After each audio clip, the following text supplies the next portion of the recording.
से चलती है और अगर कर्मचारियों के साथ अन्याय होए या वो निराश होए तो कैसी सरकार चलेगी।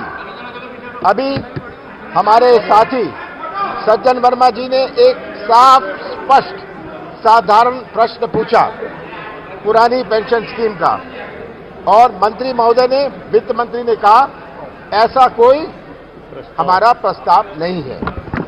ये घोर अन्याय है हमारे प्रदेश के कर्मचारियों पर। जो उनकी मांग है बड़ी साधारण मांग है कि पुरानी पेंशन स्कीम लागू करी जाए।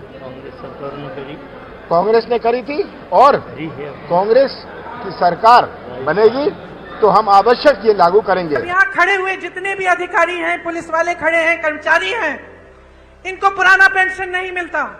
जब इसको देने का समय आता है तो आपको बताया जाता है कि पैसे नहीं है। तो अगर पैसे नहीं है तो अडानी जी के हजारों करोड़ लोन माफ कैसे हो रहे हैं। नमस्कार साथियों, छत्तीसगढ़ और मध्य प्रदेश में आज संपन्न चुनाव हो गए हैं और कर्मचारियों का जो किस्मत है ओल्ड पेंशन योजना का वो मत पेटियों में आपका बिल्कुल लॉक हो चुका है। अब 3 दिसंबर को ही छत्तीसगढ़ और मध्य प्रदेश का ही लॉक खुलेगा कि कर्मचारी जीतेंगे या फिर एक पार्टी जीतेगी। यह भी देखना जरूरी है। मैं बताना चाहूंगा कि मध्य प्रदेश में सभी कर्मचारी यही बोल रहे हैं कि मध्य प्रदेश में ओल्ड पेंशन स्कीम ही 3 दिसंबर को किस्मत खुलेगी कर्मचारियों की। कर्मचारी ये भी बता रहे हैं कि छत्तीसगढ़ में फिर कर्मचारियों की सरकार आ रही है। अब बाकी है कि जैसे राजस्थान है, ये भी बहुत अहम चुनाव है। इसमें बहुत सारे अपने अपने मत, अपने अपने विचार रख रहे हैं कि इस बार पलटेगी सरकार, मतलब बीजेपी सरकार आएगी और कांग्रेस सरकार हारेगी।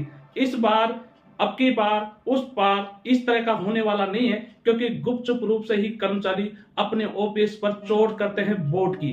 तो यही बड़ी बात है कि राजस्थान में भी कर्मचारियों की ओपीएस की सरकार बनने वाली है, छत्तीसगढ़ में भी ओपीएस की सरकार बनने वाली है। मध्य प्रदेश में तो सभी कर्मचारी खुश है कि भाई हमारी सरकार बनने वाली है और हम ओपीएस की चोट पर ही वोट किया है।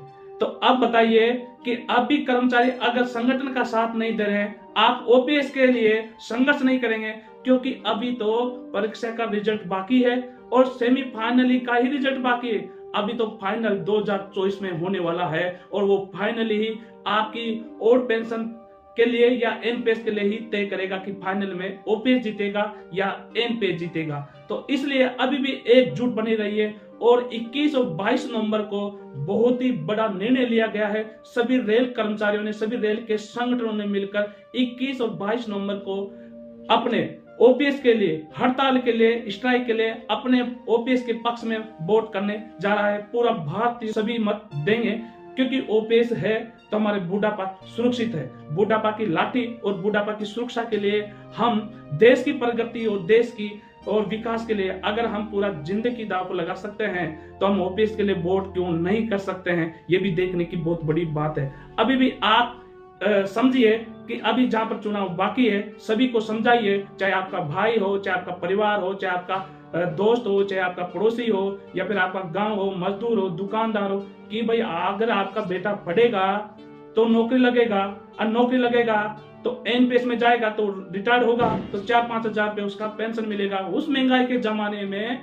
कितना आप खर्च कर पाओगे। और आपको तो पता है ना कि वर्तमान में बुढ़े आदमी की कोई इज्जत नहीं है, पर पैसा अगर बुढ़े आदमी के पास है, मतलब रिटायरमेंट के बाद में अगर बुढ़े आदमी के पास पैसा है तो आपकी स्वास्थ्य की कामना अपना परिवार, अपना बेटा बेटी सब पूछेंगे, परंतु अगर पैसा नहीं है तो कोई पूछने वाला नहीं है। इसलिए आपका अगर हक और अधिकार और आपको जीने की राह दिखाएगा, आप मन चाह, आपकी मन में इच्छा होगी वो आप करोगे तो वो आपको हक दिलाएगी। तो वो ओल्ड पेंशन योजना है, पुरानी पेंशन योजना है। तो पुरानी पेंशन के लिए ये बहुत ही कीमती वक्त है। ये समय आने वाला नहीं है 2004 के बाद में, अब आया 19 साल के बाद में। अब 19 साल के बाद में इतना लंबा चौड़ा समय निकल गया है। अब तो आप सुधर सकते हो, क्योंकि हर कर्मचारी, लगभग 85% ऐसे कर्मचारी है जो एनपीएस धारी कर्मचारी है। अगर आप अभी नहीं सुधरे हो और ये सोच रहे हो कि मेरी जातिवाद को मैं वोट दूंगा, मेरे क्षेत्रवाद को वोट दूंगा, परंतु मैं कहता हूं कि आप शिक्षित हो तो स्वयं के लिए, स्वयं के परिवार के और अपने बेटे के लिए वो क्या कर सकता है, और आप अपने विकास और देश की प्रगति, देश के विकास के लिए वोट करें। अपने ओल्ड पेंशन इलेक्शन के लिए वोट करें। दोस्तों फिर मिलेंगे अगले वीडियो के लिए, जब तक जय हिंद जय भारत।